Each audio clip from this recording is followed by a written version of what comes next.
Today I'll be talking about a trap, a trap in which all of us, one way or the other, are in.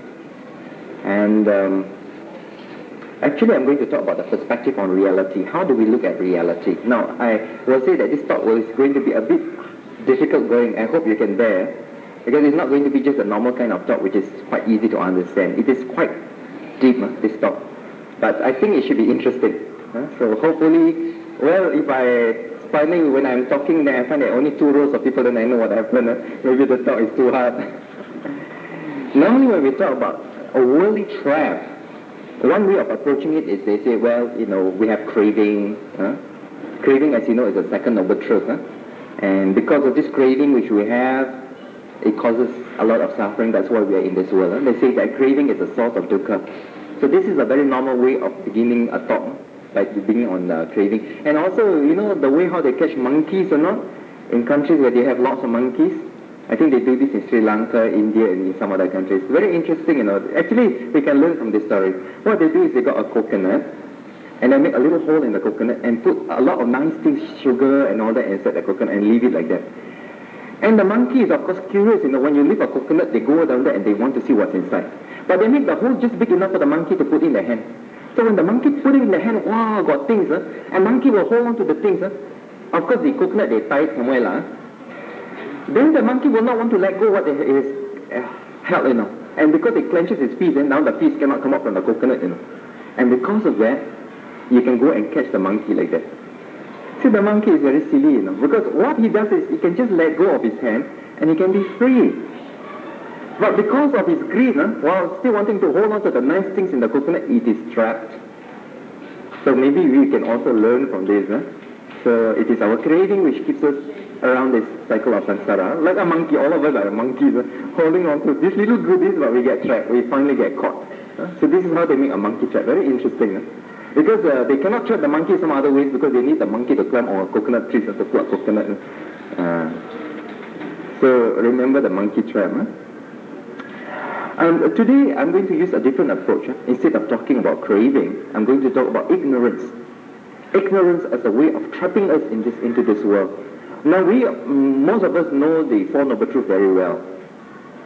That you have dukkha, cause of dukkha, end of dukkha, and the way to end dukkha. And we talk about craving.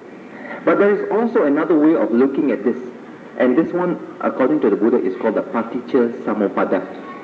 Long word, Paticca Samuppada. It means dependent origination, that everything which arises has something else which arises, So this caused that caused that, and it goes in a circle. This is what we call dependent origination. Now, in this dependent origination, there are 12 links all in all. The first link is what we call ignorance, avidya, ignorance. So today I'm going to talk about avidya.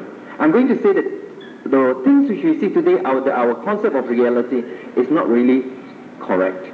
Okay? And then I'm going to talk about how we can develop ourselves in order that we will have the correct understanding of existence and of life. Now, maybe because this is going to be Chinese New Year season, let me begin with a Chinese story. This is a story from the Tang Dynasty by somebody by the name of Liu Zhongyuan. I'm not sure how you pronounce his name, but his name is Liu Zhongyuan, and he's from the Tang Dynasty. Now, it seems that there was once a man of Linjiang. Anybody knows where is Linjiang? It must be one place in China. He managed to capture a fawn. A fawn is a little deer while he was out hunting. And so he brought this fawn home.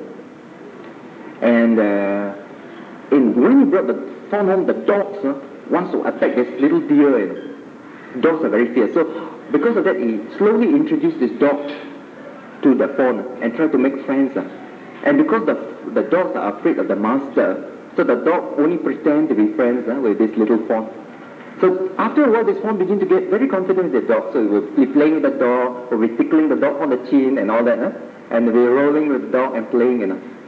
So this fawn thinks, wow, these dogs are all my friends. These dogs are all very good people. So 3 years later, when the fawn has grown up into a big deer, he decided to go out of the gate, to wander around. And when he wanders outside, he saw some dogs, And he said, oh, look, I got some more friends. And he went towards the dog and started playing with the dog. And you know what happened?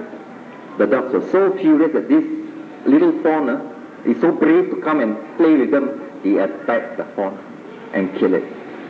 And even more the fawn is being killed, he doesn't understand why he's being attacked by the dog. Okay? Now, the reason why I introduce this story is that, like the fawn, we are also like that. We act on mistaken impressions. It is a very pitiful state. Pitiful state for the fawn to be attacked by the dog. Because he mistakes his enemies for his friends. And because of that, he lost his life. But actually, we are also like that. Because our understanding of the world is not really quite correct. It's really quite mistaken. Whereas in that story, the fawn died only one time. In our case, we died many times. And we get reborn many times also. With death, there is rebirth. Because of this mistaken understanding, because of avijja, because of ignorance. In fact, we could say that the topic today is a worldly trap. In fact, we could say that we are all in a trap. In fact, there was one deva who came to ask the Buddha. He says, there is this inner tangle and the outer tangle. It's a kind of a tangle, if you use a rotan and all that, you tie up and suddenly it's all entangled. He says, you've got the inner tangle and the outer tangle. And this world is entangled in a tangle. This whole world is being caught in this tangle, inner tangle and outer tangle. So, I asked of Gautama this question, who succeeds in this tangle? So who is the one who can actually open up this tangle and be free? So there was this question which was posed by the Buddha, to the Buddha. And the Buddha answered, this tangle means the net of craving, that a person is being tied up by craving. And the craving for ourselves is called the inner tangle. The outer tangle is craving for things outside us. And because of that, we are all intertwined, we are all trapped. Now, who is the one who is capable of being free from this tangle? And the Buddha replied, a wise man, when established well in virtue, develops consciousness and understanding, in other words, sila, samadhi, panya. That when a wise man is established in his sila, samadhi, panya, that is his morality, he develops his mind and he develops his wisdom, then, and if he is ardent and sagacious, if he is hardworking, very mindful, he will succeed in disentangling this tangle. So if a person practices his morality, meditation, and develops his wisdom with a lot of energy and earnestness, he is the one who will be able to succeed breaking off this tangle. Now, just based on this verse, there was this monk by the name of Buddhaghosa. He wrote a whole thesis on it. In fact, they call it a treatise. Very big, actually. When it is printed in English, it comes to about 900 pages, just on this verse. Now, if you really want to study the deeper aspects of Buddhism, maybe one day you like to read this book. This book is called, it is a very well-known commentary. It is called the Path of Purification, or the Visuddhi Magga. Visuddhi means purification, Magga means path. So the Path of Purification. His name is Buddhaghosa. Quite a big book, and it's not easy to read, but it's very, very deep and very good, of course. And of course, he talked about the 7 stages of purification, very deep. Purification of view, purification of consciousness, purification of virtue, overcoming doubts and all that, 7 stages. Okay? So, what we are saying is, just based on this topic alone, actually you can write a whole big book. But I won't attempt to do that today. I will adopt another approach. So this is just to tell you, if you want to pursue on this topic, you can use the book called Visuddhi Magga. Actually, it is also being sold in our bookshop. Quite a big book. And it goes into very great detail, like meditation, into wisdom and all that. Excellent, Today I'm just going to talk about illusions, how all of us are hallucinating. Okay? Now, let us begin. Thank you, that's for me. I hope this is not a hallucination. Let us begin by saying that all of us today are all asleep. We might have our eyes open. We may think that we're sitting in this hall, but actually we are very much asleep. Do you agree or not? Yeah, we are all asleep. Although our eyes may be open, some people like that, they sleep but their eyes open. Actually, you may think they are awake. It's a very good technique to have, especially if you have a lot of meetings and the meetings are very boring. So you open your eyes and fall asleep. Some people can do that very well. But we are like that. We sleep with our eyes open. We are not awake.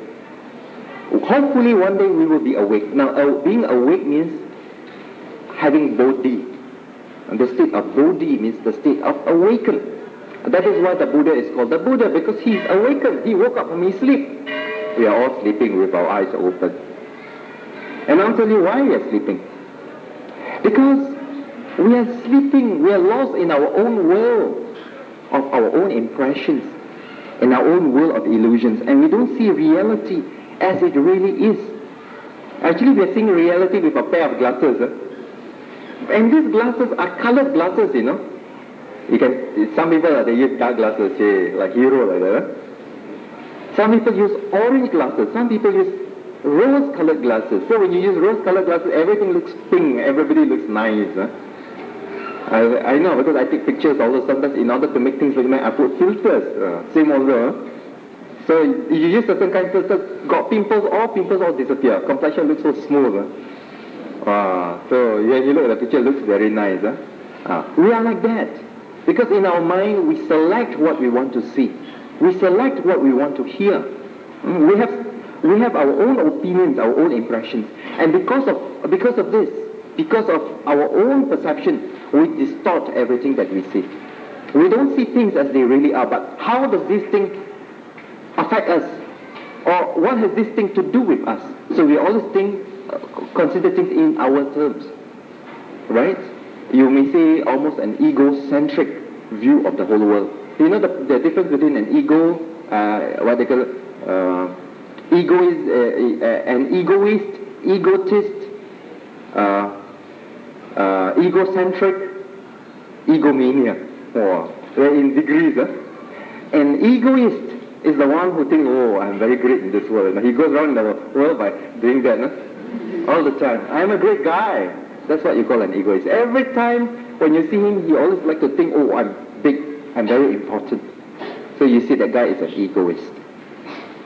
Then an egotist, E-G-O-T-I-S-T, just with the word T down there, like a tongue. He likes to talk about himself. There are some people like that. When you want to talk to him, he just say, I did like this, I did like that, and how great I am, So sometimes you got a problem, you go and see him to talk about your problems. You only have one chance to speak about your problem, only half a sentence. You speak half a sentence, boom, he comes in and he talks about what he did and how is it, and for 3 hours he talks about himself.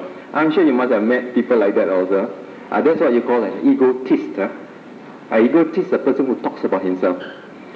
Then you have an egocentric. Egocentric thinks that he's in the center of the world and the whole world goes around him.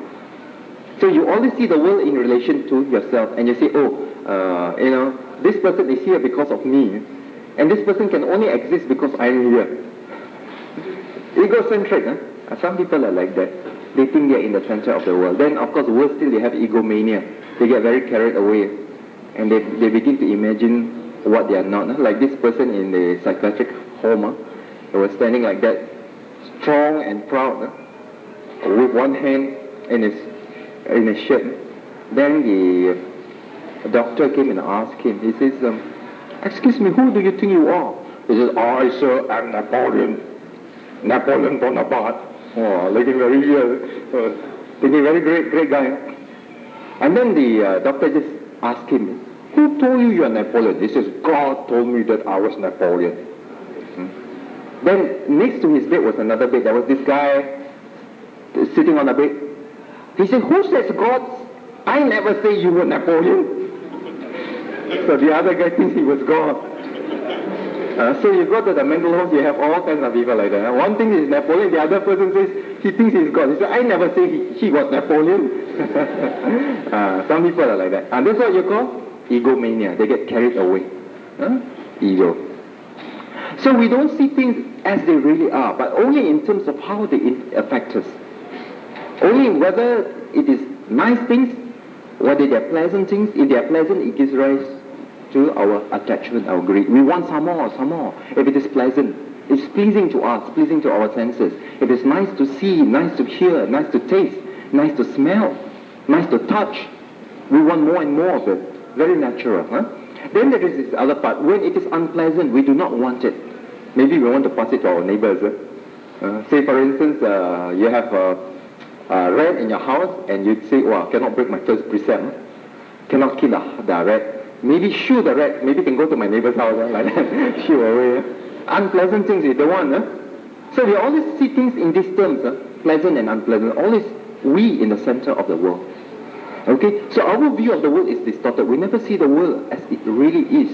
And because of this, when the Buddha gained his enlightenment, he surveyed the whole world and the first thing which occurred to his mind was that, can people really understand my teaching?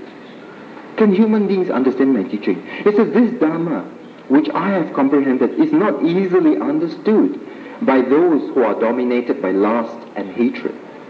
Not easy for people whose mind is dominated by lust and hatred to understand my teaching. The lust-ridden, that means what they call filled with lust, shrouded in darkness, covered in darkness, do not see this Dharma, which goes against the stream, goes against the normal way of people's thinking, which is abstruse, which is hard to understand, profound, difficult to perceive, and subtle. So the Buddha also was wondering whether there are people who can really understand these teachings, because of people's distorted vision. And then he surveyed the whole world, and then saw that human beings are divided into three classes. Okay? What are the three classes of human beings? He says just like lotuses. When lotuses grows in the water, you have pink lotus, white lotus, and blue lotuses also. I don't think I've seen that, but maybe in India they got. But some of these lotuses will grow in the water and only remain under the water, eaten by the turtles and fish. There are some lotuses which comes to the surface of the water, about to break and go above the water surface. And there is the other lotus which is able to lift itself way above the water and open up in the sun. Okay? And human beings are like that. There are some which are so buried in ignorance and their own greed that they will not be able to perceive the Dharma. But there are some which are just near the surface, and they have little dust in their eyes, but when they see the Dharma, their hearts and mind will open up. And there are some which rise above the water, like the Buddhas. Okay? So human beings are also like that, like the lotuses.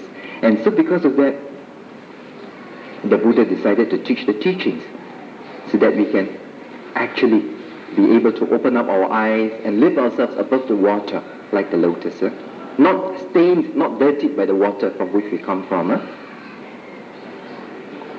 Now, one fundamental aspect of the Dharma, of Dharma practice, is to understand our perception.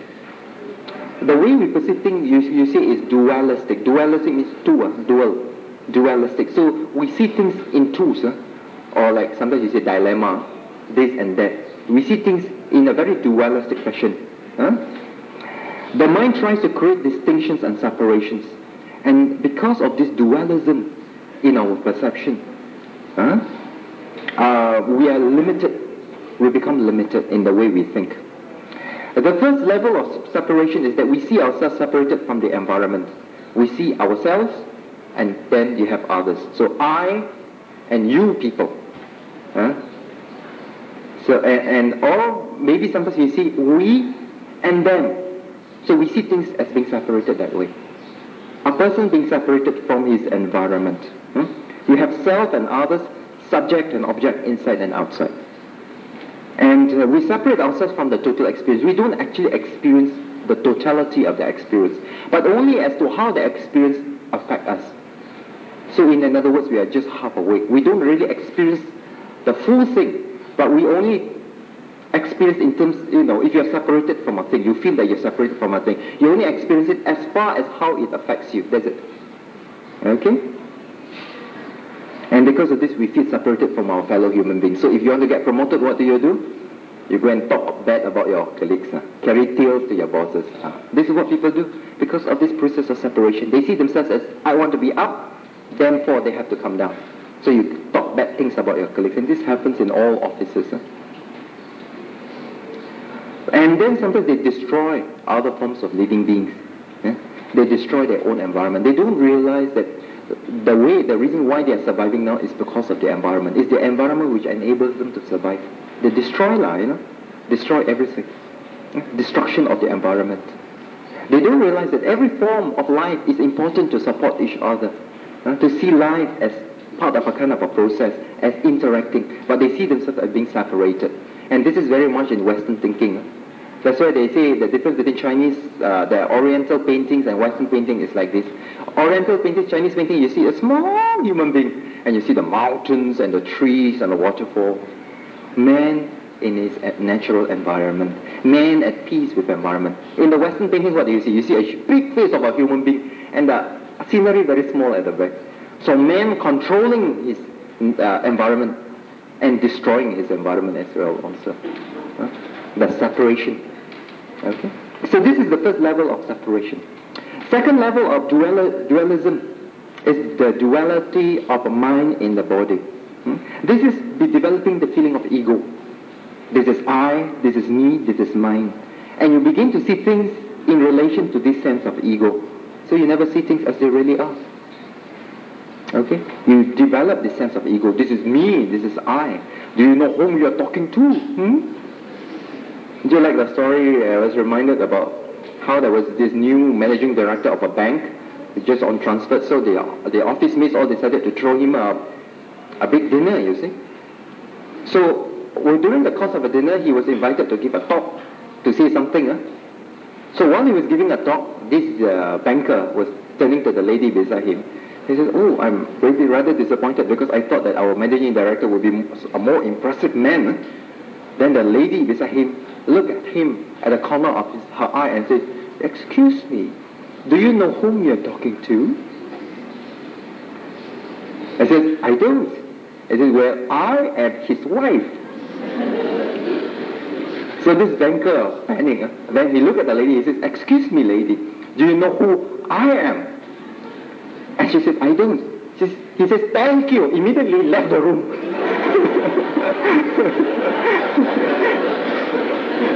Very smart. So this is it. We build a sense of importance, a sense of ego.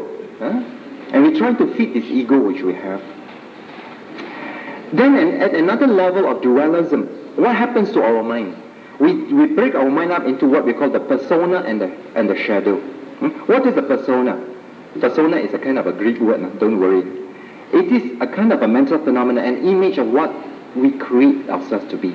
All of us will have a self-image. We think we are like this, like this, like this. If somebody were to ask our friend what we are really like, then he says, actually we are like this, like this, like this, which is not exactly the way we see ourselves. So we always have a mental image of what we are, who we are, and all that. And so this is what you call a persona. And this image we like. We like to think that we are like this. Then there is the other part of us, which is called the shadow, which we do not want to know, which is also very much part of our own mind. So this shadow, we push it aside. We try to repress it, push it.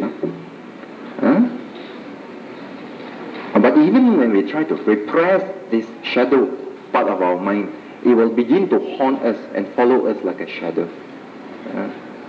The Buddhist approach is that you must understand your mind as it really is. So you're not frightened by a shadow, or you're not too carried away with your persona. I'll talk about that later. Okay, so we could see these levels of separation. First, you get separated from your fellow human beings. Yourself separated from the world outside. Secondly, building up this sense of ego. This is I and that is you. And thirdly, this persona and the shadow. And always trying to play up this persona and always trying to repress the shadow. And the problem is when you try to repress something, press. One time after that, what happens? Become like pressure cooker, boom, explode. That's why some people have a mental breakdown and all that. Because they cannot handle the shadow part of their mind. They cannot face it. They try to repress, they try to suppress. And the more you suppress, the bigger it becomes, It's like that one. Our mind is like that. Our fears are like that. The more afraid you are of your fear, the bigger it becomes. The less afraid you are, the smaller it becomes. Because of ignorance in the mind, we restrict and narrow our sense of whom we are, and also of our whole universe. Okay? So you could see that how distorted our mind is. Now I'm also going to talk about how deluded our mind is. My goodness. After that, never mind. I'm going to tell you how we can get rid of the delusion. So that's a happy part coming after that. So wait, don't go away. Yeah. In the Dharma, they say that there are three kinds of vipalasa. Vipalasa. Vipalasa means illusions. It can mean hallucination, or it means that our observation is not correct. Vipalasa. That is, we take what is true as false and what is false as true. That means mistaken. We mistake it. Mistaken. What is true, we say is false. What is false, we say is true. So there are three kinds of vipalasa. First is what we call sanya vipalasa. This means the hallucination of perception. Perception means recognition. Perceive. You perceive this is a person, this is a dog, that's a house. That's what you call perception. Hallucination of perception. Second is called chitta vipalasa. Chitta means thought. Hallucination of thought. Third is ditti vipalasa. Ditti means views. Hallucination of views. Okay, now what do we mean by hallucination of perception? That is, when things are impermanent, we think they are permanent. We mistake. What is not pure, we take as pure. What is not wholesome, we take as good. What is not something for us to attach to, we get attached. This is what we call hallucination of perception. What is no soul, we take as soul.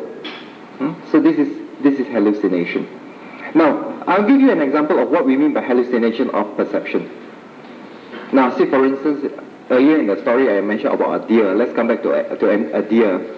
Now, if you got a paddy field and if there are a lot of deers running around, these deers, wild deers, will sometimes go to the paddy field and eat the little shoots, on the paddy. And if, down here we've got birds. Same also. The birds come and eat they eat the paddy. They eat the paddy. Or they got rats which attack the shoots. So this deer will come and attack the shoots of paddy. Now, in order to frighten off the deer, what the farmers do is they take a straw, tie up the straw in the shape of a person, put on the clothes, put on the hat, paint it a bit, and make it look a little fierce, like that, with something, with some strings. So when he shakes that string, the whole thing will begin to move.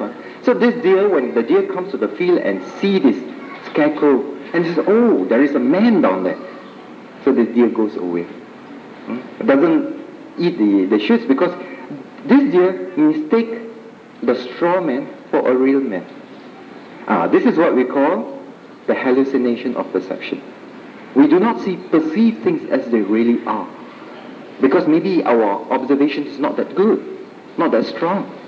We do not see things as they really are. We do not really understand the true nature of things, in other words. So because of that, we get deluded. Okay, now what do we mean by hallucination of thought? Hallucination of thought. Chitta vipalasa. This one like David Copperfield, a magician. Now a magician, if he takes a lump of mud or clay, he can make everybody in the hall think that this is a lump of silver or gold, maybe. Maybe. Do not know what he does, magician, but everybody thinks, wow, that is in fact a lump of gold. Or say, for instance, he got a big vase down here, and then he gets. You may think that somebody gets into the vase, but actually somebody just walked behind the vase. But everybody thinks that wow, somebody has gone into the vase. So this is what we call this hallucination of thought, because people don't see it in the normal way, and they have been influenced by the magic. And their mind becomes like upside down. And therefore, their beliefs, whatever they believe, their observation and their ideas are all wrong. Because of this hallucination of thought. In the same way, our thoughts and ideas are in the habit of taking the false things as true. Because we don't perceive things in the right way, our thought becomes distorted. And therefore, we mistake the false for the truth. Okay? Now, the third kind of vipalasa is called hallucination of views. Now, what is a hallucination of views? Give you another example. See, there was this people, some travelers, trekking in the forest, and they lost their way.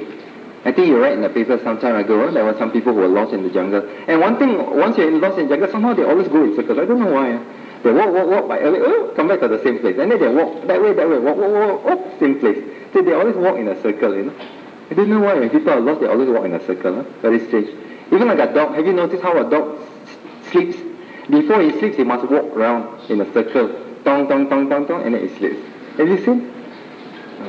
So human beings also tend to like to walk in a circle. See, these people, they walk in the forest and they got lost in. Now, in this forest, you've got some evil spirits.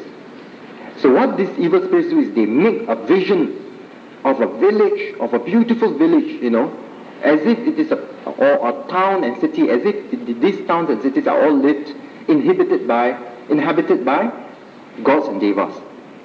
And then they also create this kind of path, this beautiful shining path. So people will say, wow, let us take this path so that we can reach this place. I know some of us, when we read fairy tales, when we were kids, there was this wicked witch who make a house of ginger and chocolates. And little kids, when they come, they catch little kids. So it's something like that. So in the same way, because of attracted by this mistaken vision, human beings take the wrong path and get into trouble. In the same way, when people are mistaken by their views, they take the wrong path and get into trouble. So this is what you call hallucination of views. Okay? Now,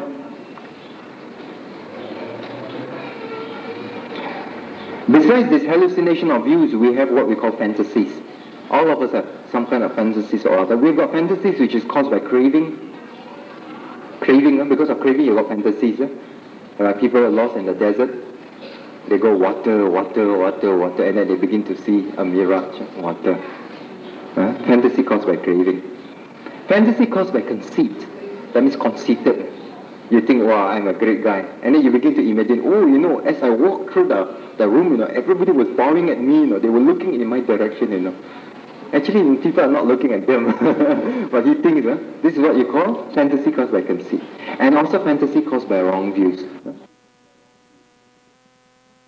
So you could see that because of this, our vision, our understanding is actually very clouded. And that is why in the Noble Eightfold Path, when we get right understanding, that is how we become completely free from suffering.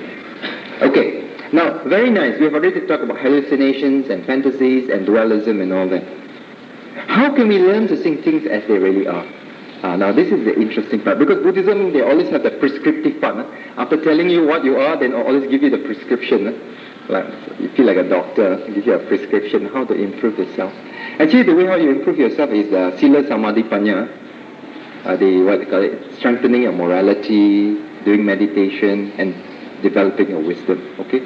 But today I do not want to attempt to cover all these things, because I don't think I'll be able to do it within the time given to me. I would just like to talk about one aspect of how we can become free. And this aspect is what you call development of sati, S-A-T-I, that means mindfulness. When we cultivate our mindfulness, we will be able to see things as they really are, penetrate into the things, the nature of things. And I will also describe to you some of the processes, which you might be able to discover, when you cultivate your mindfulness.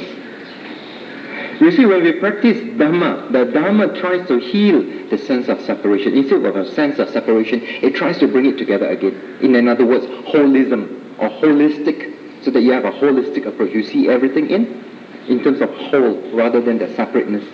And we reintegrate ourselves, our persona and our shadow, by opening ourselves to the full range of mental phenomena, our whole emotions, our thoughts, our impulses, our feelings, without judging or without evaluation. You just watch it, observe it, without saying, oh, this I like, that I don't like, without that sense of discrimination. And in the practice of Dharma, in the practice of mindfulness, what we do is we try to observe the awareness of what we are experiencing from moment to moment. At every moment we are experiencing something. It might be something which we see, something which we hear, something which we feel. like when you sit on a chair, you feel the pressure of the chair. Or something which you are thinking about. From moment to moment, you're experiencing something. So in the case of sati, what you do is you try to observe it from moment to moment. Develop your awareness, open up your awareness, become alert. Try to be awake. Try to experience it from moment to moment. But what normally happens is that when we experience it just for a little while, then the mind runs here, the mind runs there. Very hard. Our mind is like a monkey, like a zoo. You look at our mind, we got the monkey down there, we got the elephant, we got the sloth, we got everything, all the animals in our mind. All the characteristics of the animals are in our mind. Very hard to train actually, like a dog sometimes. You say, come here, puppy, sit down, sit down, sit down. So the puppy will put out his tongue and then start running around. He says, no, sit, sit, sit. And he starts playing around. And it takes a long time before you really understand what it sits, and then finally it sits. Our mind also like that. When you ask your mind to be here, the mind will not be here. You put it here, boom, it goes there. Put it here, boom, it goes there. You sit and meditate, watch. Rising, falling, or in, out. Say, wow, today I'm not bad. At least I'm meditating better than yesterday. Oh, mind already run already. You're no longer watching, but you're thinking how well you did last night or how well you did today. So easy, you watch rising, falling. Then you hear a smell. Wow, somebody frying char siu. I like char siu. I'm a bit hungry today. Or meditating. Wow, what are they cooking? Or maybe there's some nice vegetarian food, And I like the roast duck, So you begin to think about roast duck. So instead of watching this moment, your mind pump goes away, your mind pump goes away. Our mind is always living in the past or in the future, never at the present. That's why sometimes when people eat, after they eat and rush, eat, then put their plates in the basin and then go out and then wonder, have I eaten already or not? Very absent-minded. All is not here. The mind is always running to somewhere else. So, in other words, what we try to do is we try to break that kind of habit and create a new habit of watching here and now. What is happening to us here and now, from moment to moment. So that we will have a unified wholeness of our experience. Actually, in seeing, there is only the seeing.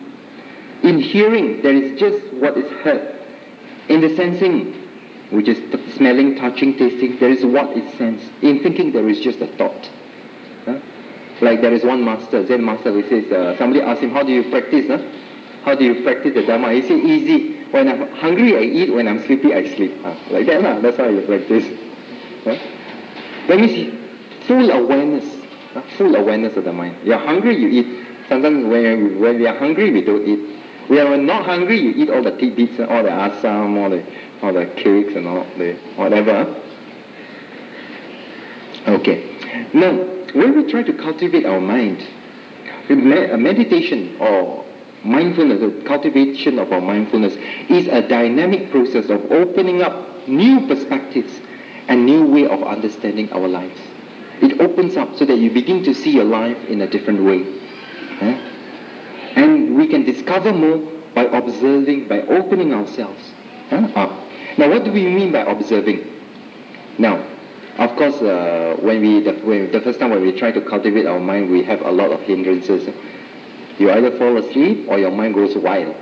Like that one, the first 2 days, you sit down there, you think, oh, I'm going to meditate very well today, because they're very enthusiastic. You sit down, half a minute, fall asleep. Or the mind will wander off, and the mind will go wild. So you have a lot of mental disturbance. If the mind doesn't go well, you sit down, you say, you are painful here. Or hot. You're disturbed by that. If not, then the mind gets angry. You recall some kind of conversation, somebody said something to you, some kind of argument that you had. You say, how come that person said like that? Or, I should have said like this, I should have said like this. How come I never said that? So inside boil, but sit down and meditate and inside boil. So a lot of things happen in the mind. You sit down and meditate, you say, like this, just watching, rising and falling, watching my breath. Can I really see something? Is it true that I can actually see reality? So you begin to have doubts in your mind.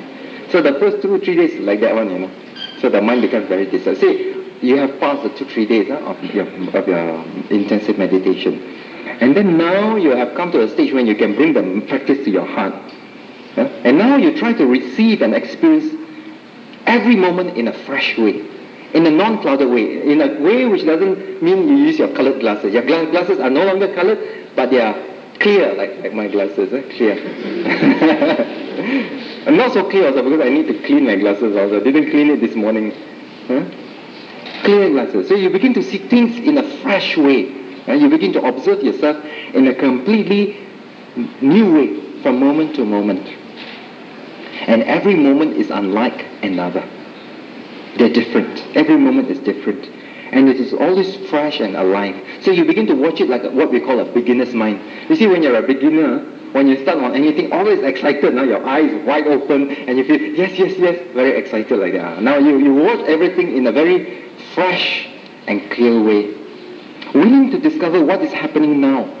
Not what is happening what had happened yesterday or what is going to happen in the future.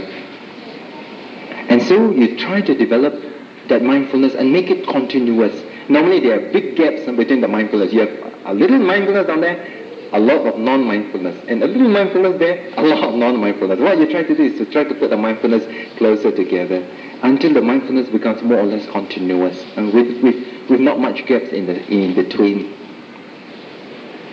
And you try to cultivate it whether you walk, whether you sit down, whether you eat. And try to observe what you are experiencing. Okay? Now, when a person begins to do that in a more or less continuous way, he begins to receive the kind of sense impressions which he receives, what he sees, what he hears, and the kind of things he experiences. He will begin to feel that this body which he takes to be very intact, very solid, is really not that solid anymore. He begins to see that the kind of things which he has been clinging to, the kind of impressions he has, is only like a kind of a movie. You know, when we watch a movie, when we are absorbed in the movie, everything looks very solid. The characters look very solid, the trains look very solid, the trees look very solid. But actually the movie is what? Only a screen and just moving patches of lights. That's all. So at this stage, he will stop beginning to identify with the characters. He will only begin to see lights. Flashes of lights on the screens, as it were, just using that as an example. So he begins to see the kind of impressions that he's receiving are only impressions which rises and falls. It's not like something which is really very solid, very tangible. So his impressions of the world begin to change. And over repeated observations, his attention becomes more powerful and more continuous. And this effort of trying to bring the mind back again and again when it runs away will make a person realize that this whole being, our whole being and this whole universe is made up of moments and made up of all our sense impressions, just our senses. And just with this kind of senses that we receive from our body, we develop a lot of imaginations of what the whole world is. So our whole understanding of the world is based on our own imaginations, based on the kind of sense impressions that we get. Things which make us happy, things which don't make us happy. Then we create our own confusion in the mind. Now you begin to put that aside and you begin to observe, okay, at this moment you are seeing, and then that seeing is no more. You are hearing or you are feeling. Any moment something happens to your body, to your feelings or to your mind, you observe, you take a note. And you notice that it rises and falls. It is not something which is solid, which goes on forever. And it rises from moment to moment. So our thoughts, our feelings, our emotions, our sensations occur again and again. And there are some thoughts which come back. Some of the thoughts we like. It keeps on coming again and again. And there are some thoughts which we don't like. And the moment it comes up, we say, oh no, not that thought again. But instead of acting and reacting, what we do is we just observe it. Pay attention. How long it lasts. How long that thought arises and when does it fall. And even the most frightening thought, when you look at it that way, in a very detached way, becomes non-frightening anymore. And some of your deepest fears, when you don't identify with it, will just arise like that and will just fall. Like a kind of a botanist when you look at plants, just like that, observing it. So that fear which you have no longer controls you anymore. Okay, so this is what we mean by observing. That means trying to see what you are experiencing in a fresh and in a completely new way. Then you come to the stage which we say opening, in which you open up. So when your mind is strained and when it is balanced, then you begin to observe everything with ease and with gentleness. You don't force your mind, not like forcing like that, but you take it with gentleness and with ease. Now you can use the power of your observation to go deeper and to open up yourself a little bit more. Then you can go deeper into your bodies. You can understand more deeply the moments which happens in your mind, the movements in your mind. Your psychological patterns, the patterns which keep on repeating in your mind. And you begin to see what are your recurring thoughts. Okay? And through a careful observation, the keen meditator would be able to see even the physical elements, the kind of a table which you see as a table down here. You no longer see it as a table anymore. This table, you can understand it in terms of its texture, maybe in terms of its hardness, softness, warmth or cold. And you begin to see things, in other words, you begin to understand things more in terms of their real characteristic, rather than impressions. Instead of just seeing, oh, this is a person I like, that is a person I don't like. What you are actually seeing is just seeing objects. So you are able to, kind of detach yourself. And when you do this, you begin to unknot yourself. And you will realize that actually there's no such thing called solidity. The solidity, this thing which we take to be our soul, actually is not something which is really solid.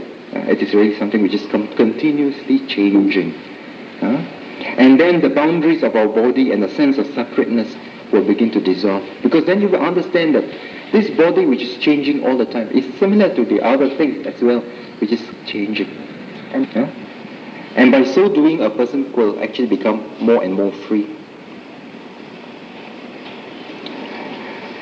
And the more a person begins to understand himself and his mind, the more he will begin to understand, why do we act such? What makes us act in a particular way? Why do we think like that? Why do we speak like that? And we can also begin to understand, what is it that causes suffering? Each time when there is pain in your mind, what is it which causes suffering? Is it because of some kind of attachment that is in the mind? And you begin to see for yourself, it is that attachment which causes the suffering. And you can see the moments of unsatisfactoriness, the moments of pains, and the moments of joy and pleasure. And you could see what brings about this. And you can also see what actually brings true happiness. You understand that when you begin to cling to things which are changing, they will not bring you happiness. So in other words, what happens is that when a person develops his mindfulness, he will understand that he is not the owner of the process, He will see that there is the emptiness of everything, that thoughts come and go, moods come and go, body sensations come and go, and you don't control such things. You can't control change. So what to do if you can't control change? You just flow along and observe. Be attentive. Alright? Like Dr. Suzuki says, Suzuki, not your motorbike, Suzuki. But Dr. Suzuki is a very well-known writer. He's a Zen master.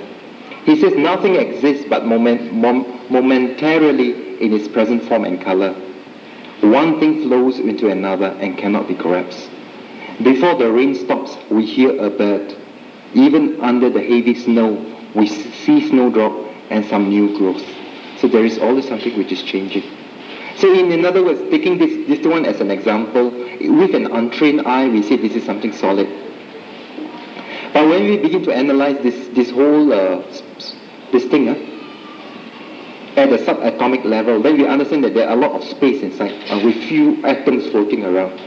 And when you begin to analyze the atoms, it is actually not something solid, but just bursts of energy. So this whole thing which I'm holding is a lot of emptiness and just bursts of energy.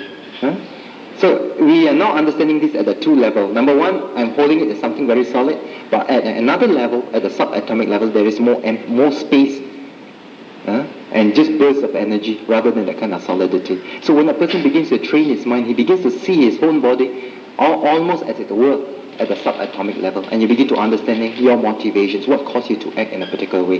And when you begin to see that, you begin to set yourself free. All your fears, all the things which cause you to act in a certain way, once you go and can get to the cause, you release it, you can overcome, the kind of problems that you have. All right?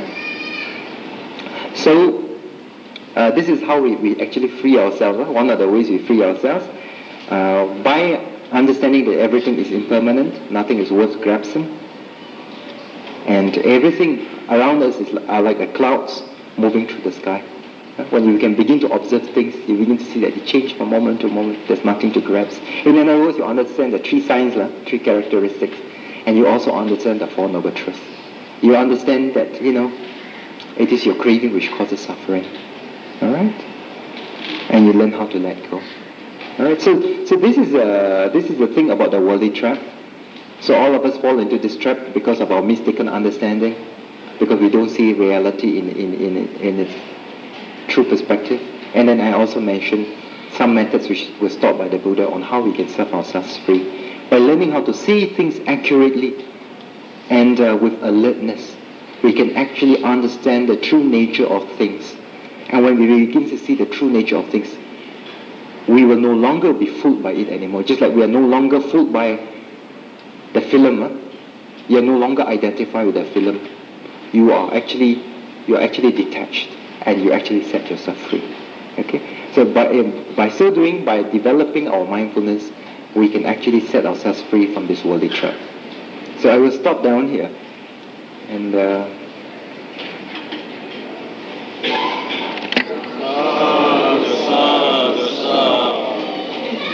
yes.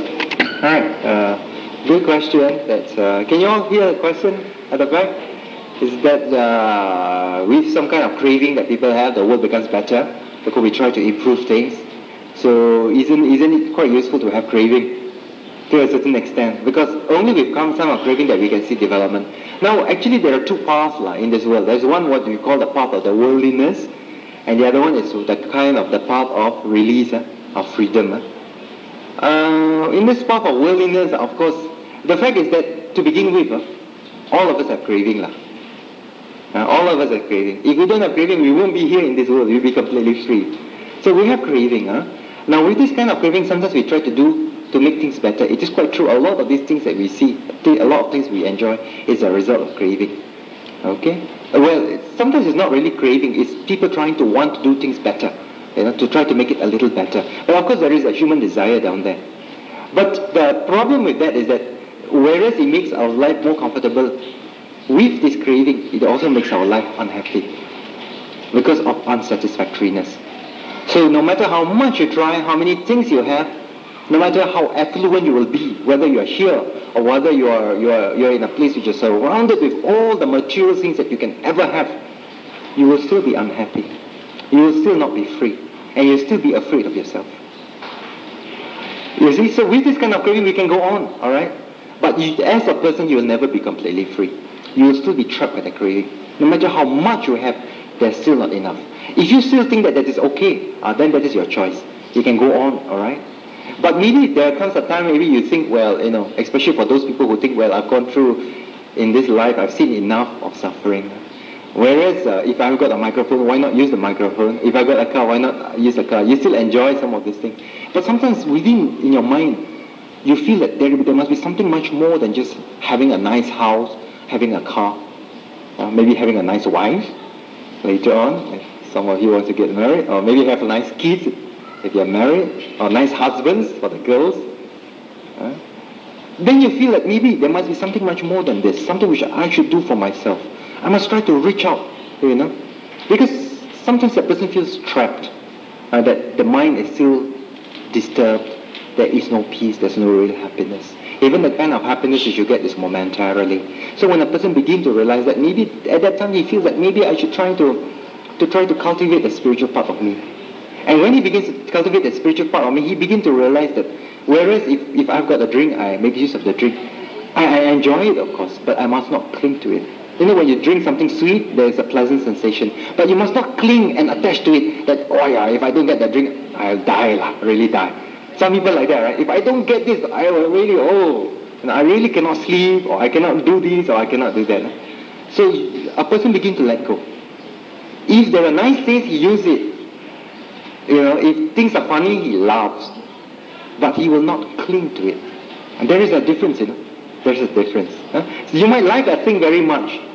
But there are some people who like it so much that if something happens to it, like a car, BMW, every day wake up in the morning, 5 o'clock, polish the car. And then somebody, while parking one day, somebody just use a key and go shing like that. Look, cannot stand. You saw a little scratch, cannot sleep. And in the mind, a lot of cursing. Cursing who is the guy who did it. Attachment so much. So now that kind of, the love of the car itself becomes a cause of suffering to him. And sometimes a person's attached so much that if something happens like that, the mind is completely disturbed.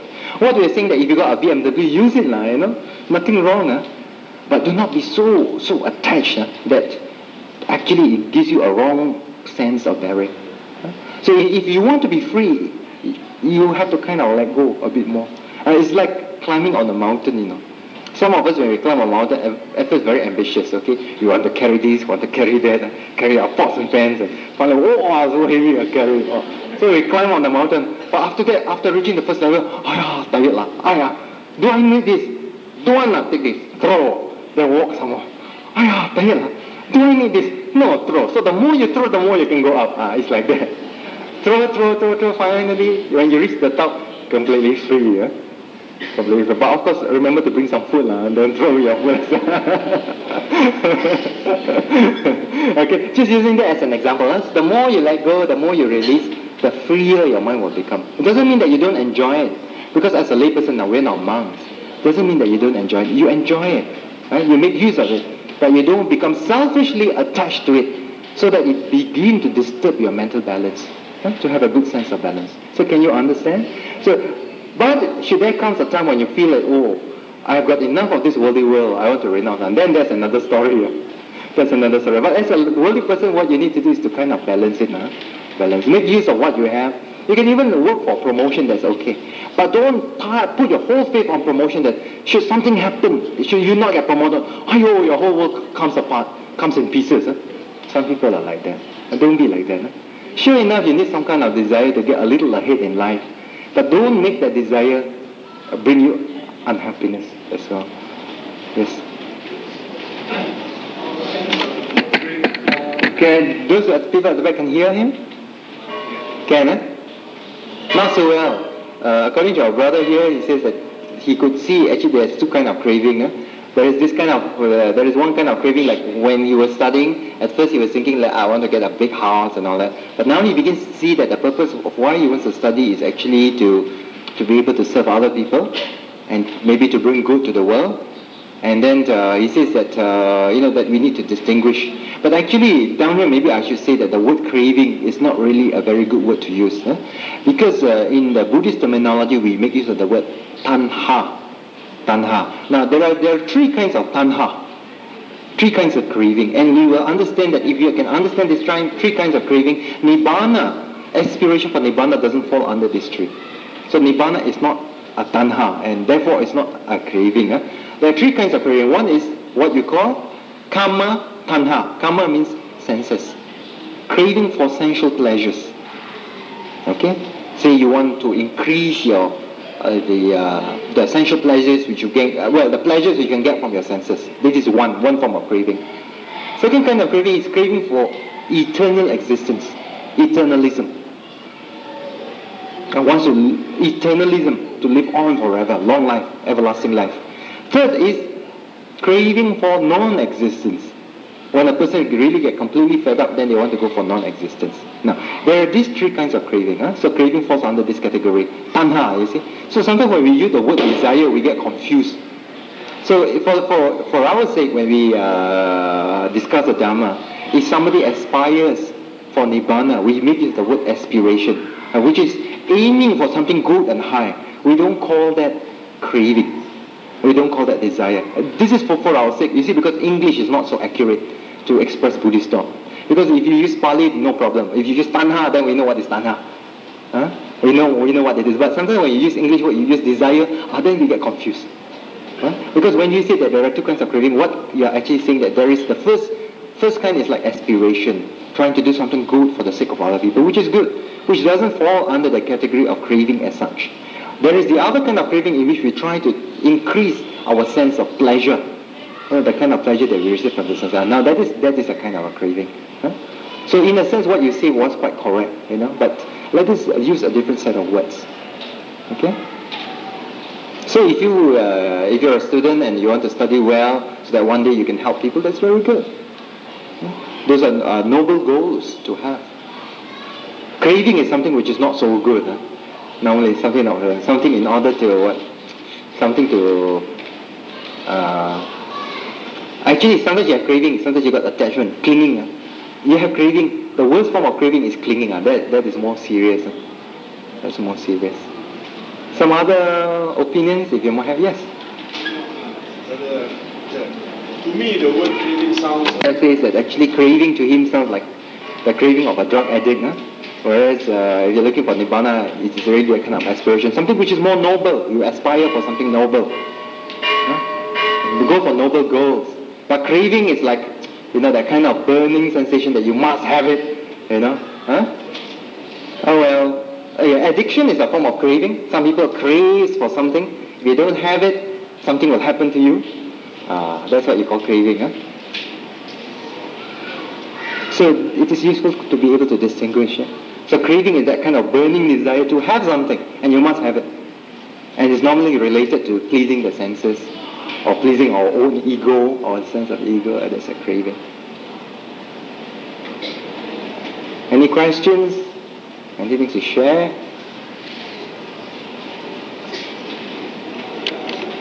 Director, that's the end of our session for today. Before we leave, can we do some reflections together? For the past 1 hour, we have kept our mind peaceful and pure while listening to the Dhammas, and here's great good merits for the present and future. Let us then channel all this good, powerful energy into an adhitthana, which is contained in the words that I'm going to read out. So please relax yourself and contemplate on the following words. Okay? Let us recall to mind all the meritorious actions that we have done this morning. We have made the right effort to come to the temple, to participate in the Buddha Puja, to renew our faith and refuge in the Buddha Dhamma, so that we may learn to abandon wrong views and practices, so that we may learn to develop wisdom and compassion in our lives. These all are productive merits which will bring good result in due course. By the grace of this merit, we have accumulated today as well as in the past. May we and our loved ones always be free from harm and danger. If we are faced with trouble and difficulties, may the difficulties pass away.